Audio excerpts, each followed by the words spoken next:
बहुत समय पहले की बात है। परी देश में रहने वाली रानी परी रोज शाम को अपने जादुई गुलाब के साथ बैठकर बातें किया करती थी।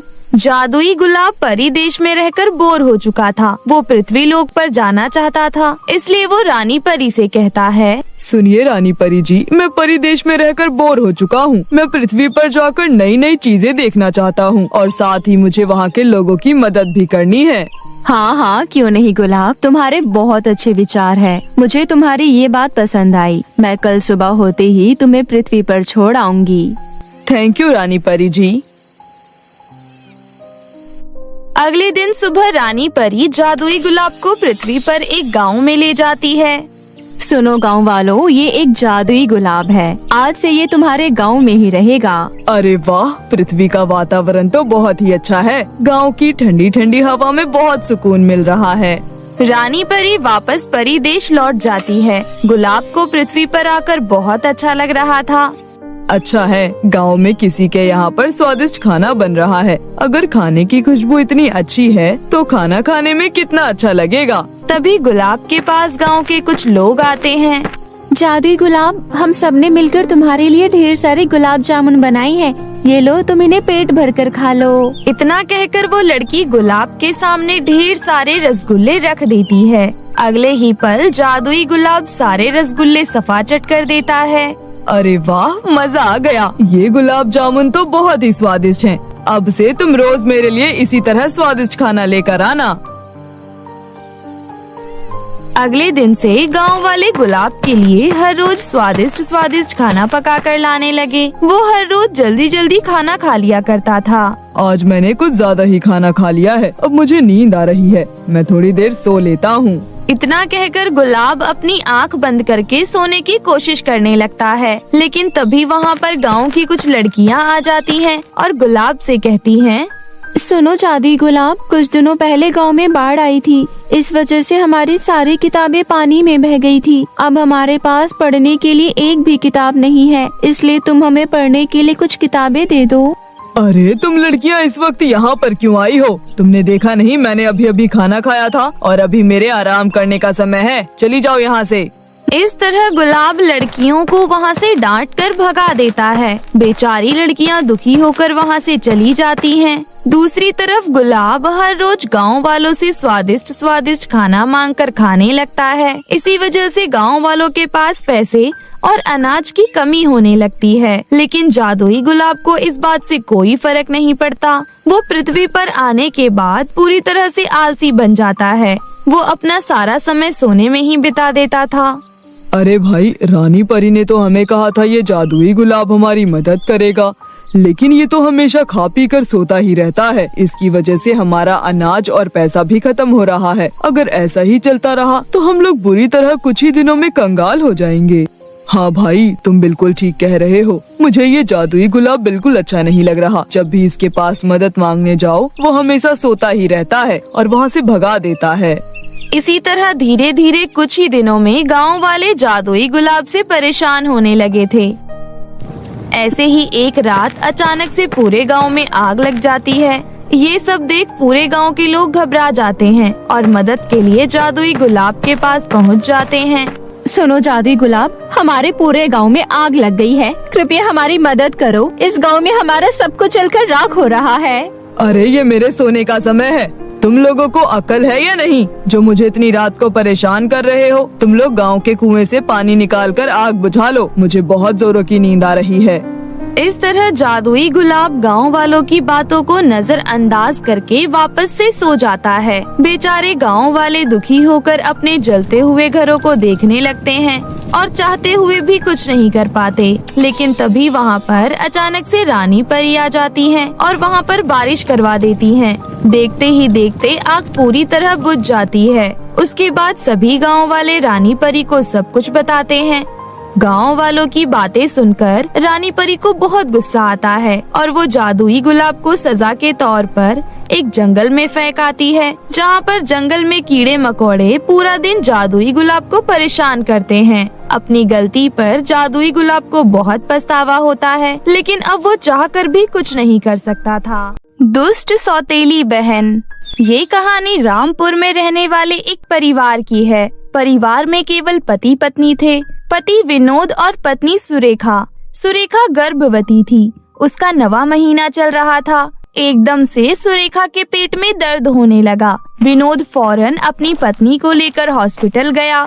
थोड़ी देर बाद नर्स एक छोटी सी बच्ची को हाथ में लेकर बाहर आई और बोली, मुबारक हो विनोद जी, आपको बेटी हुई है। विनोद बहुत खुश होता है और नम आँखों से अपनी बेटी को अपने गोद में लेता है। मेरी बच्ची कितनी प्यारी है, बिल्कुल सुरेखा पर गई है। मेरी बच्ची, तुझे देखकर तेरा बाप बहुत खुश है। नर्स, मेरी पत्नी सुरेखा कैसी है? देखिए, आपकी पत्नी की हालत बिल्कुल ठीक नहीं है, उन्होंने आपको अंदर बुलाया है। विनोद अंदर जाता है, जहाँ पर सुरेखा बहुत दर्द में थी। वो अपनी अंतिम सांसें ले रही थी। वो अपने पति से कहती है, सुनो जी, मेरा जाने का वक्त आ गया है। ऊपर वाले ने मुझे माँ बनने का सुख तो दिया, लेकिन इतनी उम्र नहीं दी कि ये माँ अपनी मासूम बच्ची को दूध तक पिला सके और अपनी ममता उस पर लुटा सके। वादा करो, आप मेरी बच्ची का बहुत ख्याल रखोगे, उसे खूब पढ़ाओगे लिखाओगे। हाँ सुरेखा, मैं वादा करता हूँ, मैं तुम्हारी अंतिम इच्छा जरूर पूरी करूँगा। मेरी एक और अंतिम इच्छा है। मैं चाहती हूँ मेरी बेटी का नाम श्रद्धांजलि हो। दुनिया से जाते हुए सुरेखा के यही आखिरी लफ्ज थे। अपनी पत्नी की मौत पर विनोद फूट फूट कर रोता है और उसका अंतिम संस्कार कर देता है। अपनी बेटी की देखभाल के लिए और सुरेखा की अंतिम इच्छा पूरी करने के लिए वो वैष्णवी नाम की एक औरत से शादी कर लेता है और उससे कहता है, वैष्णवी, मैंने तुमसे शादी अपनी निजी जरूरतों के लिए नहीं की है, बल्कि इसलिए की है ताकि मेरी मासूम बच्ची को माँ का प्यार मिल सके। श्रद्धांजलि मेरी पत्नी सुरेखा की आखिरी निशानी है। सुरेखा चाहती थी कि मेरी श्रद्धांजलि खूब पढ़ाई लिखाई करे। अजी, आप चिंता मत कीजिए, सुरेखा दीदी का ये सपना जरूर पूरा होगा। श्रद्धांजलि आज से मेरी बेटी है, लाइए बच्ची को मुझे दे दीजिए।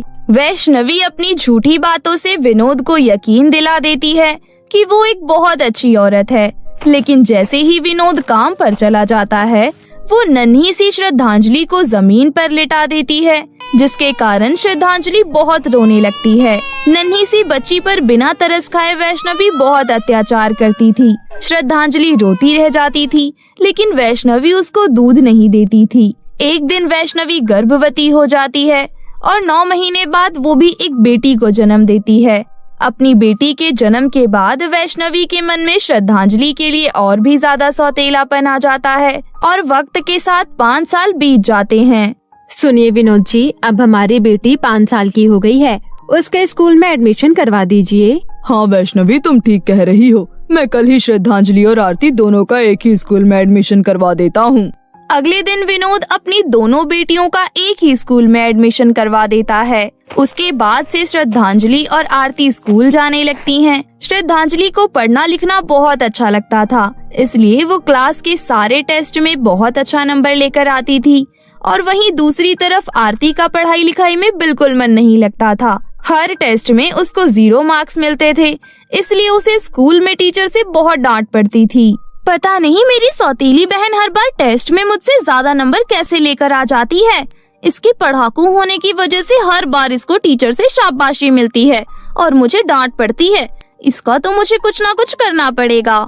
उसके बाद टीचर सभी बच्चों को होमवर्क दे देती है। छुट्टी होने पर आरती और श्रद्धांजलि घर आ जाती हैं। दोनों को घर आता देख वैष्णवी कहती है, अरे मेरी आरती बिटिया, स्कूल से घर आ गई तुम। क्या खाना है तुम्हें, मोमोज या पिज्जा या फिर कुछ और? मम्मी, मुझे मोमोज खाना है। मोमोज का नाम सुनकर श्रद्धांजलि अपनी माँ को उम्मीद भरी नजरों से देखने लगती है और कहती है, माँ, मुझे भी मोमोज खाना है। श्रद्धांजलि की मोमोज खाने की ख्वाहिश सुनकर उसकी सौतीली बहन आरती उसकी चोटी खींचते हुए कहती है, खबरदार जो आज के बाद मेरी माँ को अपनी माँ कहा तो ये तेरी माँ नहीं है, बल्कि सिर्फ और सिर्फ मेरी माँ है। अपनी माँ को तो तू पैदा होते ही खा गई। श्रद्धांजलि की आंखों में आंसू आ जाते हैं और वो वैष्णवी के पास जाकर उससे कहती है, माँ, आरती झूठ कह रही है ना, क्योंकि मेरी माँ तो आप हो। तेरी बहन बिल्कुल सही कह रही है, तू जिम्मेदार है अपनी माँ की मौत की, मैं तेरी कोई सगी माँ नहीं हूँ। इस बात का श्रद्धांजलि के दिमाग पर बहुत गहरा असर पड़ता है और वो अपने आप को कमरे में बंद करके फूट फूट कर रोने लगती है और रोते रोते सो जाती है। रात को जब विनोद घर आता है तो अपनी बेटी के कमरे में आता है और उससे पूछता है, क्या हुआ बेटा, मेरी फूल सी बच्ची का चेहरा इतना मुरझाया हुआ क्यों है?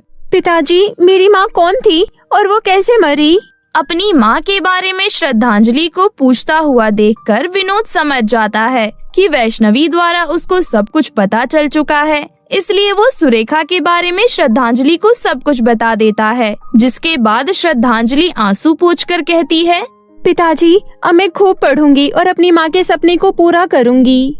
उस रात श्रद्धांजलि टेबल पर अपना स्कूल का होमवर्क कर रही थी। होमवर्क करते करते वो सो गई। तभी वहाँ पर आरती आई और उसने श्रद्धांजलि के होमवर्क पर इंक गिरा दी। बेचारी मेरी बहन, कितनी मेहनत से उसने होमवर्क किया था और मैंने उसका सारा होमवर्क खराब कर दिया। श्रद्धांजलि की सुबह जब आँख खुलती है तो अपने होमवर्क पर स्याही बिखरी हुई देखकर वो बहुत रोती है। श्रद्धांजलि को पता था ये सब आरती ने किया है, लेकिन फिर भी वो कुछ नहीं कहती और चुपचाप अपना होमवर्क दोबारा कर लेती है। इसी तरह एक दिन जब श्रद्धांजलि किताब पढ़ रही थी तो आरती ने आकर उसकी किताब छीन ली। तुमने मेरी किताब क्यों छीन ली? मुझे मेरी किताब वापस करो, मुझे पढ़ाई करनी है। नहीं दे रही मैं तुझे तेरी किताब। बता क्या कर लेगी? मुझे तेरे साथ खेलना है, इसलिए मेरे साथ बाहर चलकर खेल, वरना मैं तेरी किताब फाड़ दूंगी। नहीं नहीं, तुम ऐसा मत करना, मैं तुम्हारे साथ जरूर खेलूंगी। उसके बाद श्रद्धांजलि घर से बाहर जाकर आरती के साथ खेलने लगती है। तभी बाहर बहुत जोर की बारिश शुरू हो जाती है। बारिश के कारण कीचड़ हो जाता है। आरती श्रद्धांजलि को कीचड़ में धक्का दे देती है। आरती, ये क्या किया तुमने? तुमने मुझे कीचड़ में गिरा दिया। आखिर मैंने तुम्हारा क्या बिगाड़ा है जो तुम मेरे साथ इतना बुरा व्यवहार करती हो? तुम बहुत बुरी हो। मनहूस कहीं की, मुझसे जुबान लड़ाती है। तू रुक, अभी बताती हूँ तुझे। आरती श्रद्धांजलि का स्कूल का बस्ता और उसकी कॉपी किताब सब कीचड़ में लाकर फेंक देती है, जिस वजह से बारिश के कारण श्रद्धांजलि की सारी कॉपी किताब फट जाती है। ऊपर से उस दिन वैष्णवी और आरती मिलकर बेचारी को बहुत मारते हैं और साथ ही श्रद्धांजलि से आगे पढ़ाई करने का हक भी छीन लिया जाता है। वहीं दूसरी तरफ आरती बिंदास होकर स्कूल के बाद कॉलेज की पढ़ाई खत्म करती है। देखते ही देखते दोनों बहनें शादी के लायक हो जाती हैं। विनोद अपनी दोनों बेटियों के लिए एक ही घर में रिश्ता ढूंढता है। दोनों लड़के भाई थे। कुछ ही दिनों में दोनों बहनों की शादी की रस्में शुरू हो जाती हैं। लेकिन आरती अपनी सौतेली बहन श्रद्धांजलि की शादी से बिल्कुल खुश नहीं थी। ये श्रद्धांजलि की बच्ची तो मेरी जिंदगी में बिल्कुल च्युइंगम की तरह चिपक गई है। मायके के साथ साथ अब ससुराल भी एक होगा। नहीं, मुझे इस शादी को रोकना होगा। तभी वहाँ पर वैष्णवी आ जाती है और कहती है, अरे आरती बिटिया, जल्दी से तैयार हो जा, हल्दी की रस्म शुरू होने वाली है। ठीक है माँ, आप चलिए, मैं आती हूँ। जलन के मारे आरती श्रद्धांजलि की हल्दी में काला रंग मिला देती है और उसकी मेहंदी में हाथ जलाने वाला केमिकल डाल देती है। जब सभी हल्दी की रस्म के लिए श्रद्धांजलि को हल्दी लगाने लगते हैं तो हल्दी का रंग काला देखकर सभी हैरान रह जाते हैं। अरे ये हल्दी काली कैसे हो गई? अरे माँ, ये तो अपशगुन है। तभी वहाँ मौजूद विनोद कहता है, ये अपशगुन जैसा कुछ नहीं होता, जरूर किसी ने हल्दी में गलती से काला रंग मिला दिया होगा। ये बोलकर विनोद बात को टाल देता है। जिसके बाद अच्छे से हल्दी की रस्म खत्म हो जाती है। अगले दिन मेहंदी की रस्म होती है। जैसे ही श्रद्धांजलि के हाथ पर मेहंदी लगाया जाता है तो उसका हाथ जलने लगता है। आह माँ, मेरा हाथ बहुत ज्यादा जल रहा है। हाथों में हो रहे जलन के मारे श्रद्धांजलि की मेहंदी बिगड़ जाती है, जिसे देखकर आरती बहुत खुश होती है और कहती है, देखा पिताजी, एक और अपशगुन। लगता है ऊपर वाला भी नहीं चाहता कि इस श्रद्धांजलि की शादी हो। विनोद आरती की इस बात को भी टाल देता है। शादी वाले दिन आरती बहुत महंगा लहंगा पहनकर मेकअप करवाती है। वहीं दूसरी तरफ श्रद्धांजलि अपनी माँ सुरेखा की शादी का लहंगा पहनती है। ओह गॉड, मेरी सौतेली बहन, तूने अपनी शादी वाले दिन ही ओल्ड फैशन सस्ता सा लहंगा पहन रखा है और ऊपर से ये सर पर घूंघट। How cheap. आरती, ये लहंगा मेरे लिए बहुत बेशकीमती है क्योंकि ये मेरी माँ का लहंगा है और मेरे लिए मेरी माँ का आशीर्वाद भी है। इतने में बारात आ जाती है। आरती बिल्कुल मॉडर्न दुल्हन की तरह डांस करते हुए एंट्री लेती है। तभी लोगों के सामने टाइट फिटिंग होने के कारण आरती का ब्लाउज फट जाता है, जिस कारण सभी उस पर हंसने लगते हैं। उस वक्त श्रद्धांजलि अपना दुपट्टा लेकर आती है और अपनी बहन को ढक देती है और उसे अपने रूम में ले जाती है और उसे अपना लहंगा पहनने को देती है। ये सब देखकर आरती के मन में श्रद्धांजलि के लिए प्यार जाग जाता है। मुझे माफ कर दे मेरी बहन, मैं तेरे साथ कितना बुरा व्यवहार करती हूँ, उसके बावजूद तेरे मन में मेरे लिए बिल्कुल नफरत नहीं है। I love you so much. मैं बहुत खुशनसीब हूँ जो मुझे तेरी जैसी बहन मिली। वो दोनों बहनें एक दूसरे के गले लग जाती हैं। आरती श्रद्धांजलि का लहंगा पहन लेती है और श्रद्धांजलि एक साधारण सी साड़ी पहन लेती है। ये सारी चीजें कमरे के बाहर खड़े होकर दोनों के होने वाले पति भी देख रहे थे। उनके मन में आरती और श्रद्धांजलि के लिए बहुत इज्जत बढ़ जाती है। उसके बाद दोनों बहनों की धूमधाम से शादी होती है और दोनों अपने ससुराल में खुशी खुशी अपना जीवन व्यतीत करने लगते हैं।